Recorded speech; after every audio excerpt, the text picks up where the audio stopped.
mashindano, tuko tayari kushindana na wao. And from politics, we shift gears just a little bit. The Kenya Airports Authority has notified the public of flight delays affecting departing passengers at Jomo Kenyatta International Airport due to an ongoing labor dispute between the Kenya Aviation Workers Union and the Kenya Civil Aviation Authority.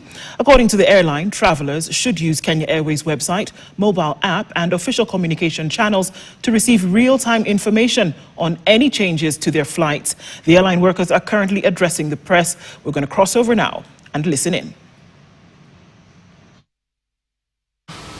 And with me this afternoon is the Kenya Aviation Workers Union leadership.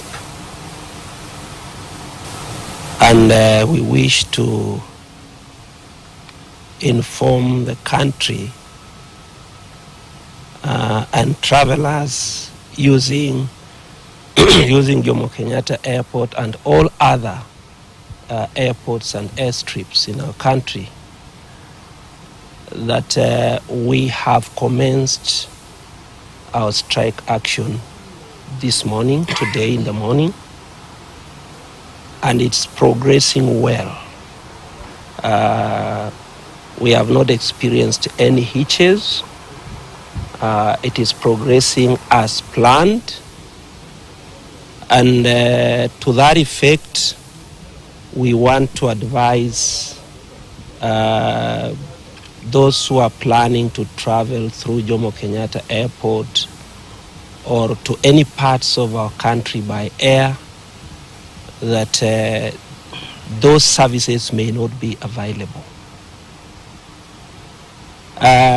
We have done this for the obvious reasons, partly reasons that were on our strike notice, which include but not limited to, refusal by KCA management to allow a section of employees to join and participate in the affairs of a union of their choice, failure to negotiate and conclude a collective bargaining agreement for the last 11 years. They also came up with a new HR instruments, organizational structure, and career progression without engaging us, without involving the union. And the consequence of which has been to downgrade jobs, most of which are held by our members. And our demand is that that structure, the HR instruments, be dropped forthwith. But these are still the initial stages of our strike action, because in the coming hours we will be asking Kenya Airports Authority employees to join the strike. And the situation has been made worse by the decision to deploy the GSU, the police officers at the airport. As we speak, we have the GSU officers manning the entry points and the exit points at JKIA.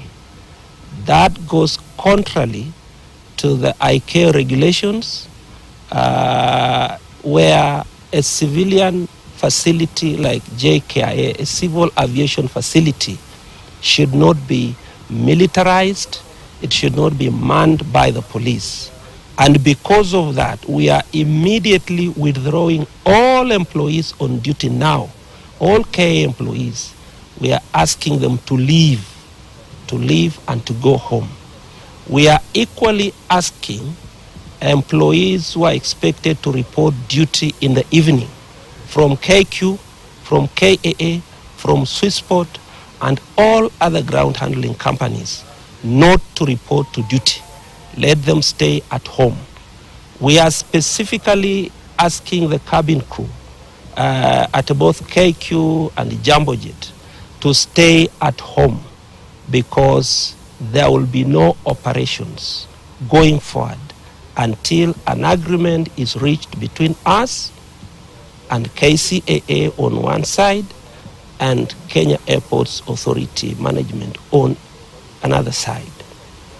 So that is what we want to inform the country. There are disruptions, there are delays, there are cancellations. Not that we enjoy this, but we were left with no option when KCA management refused to engage us, when KAA management chose to disobey valid court orders, touching on permanentization of staff, touching on GFS roles, which are being transferred to some entity, unknown entity called Nairobi Ground.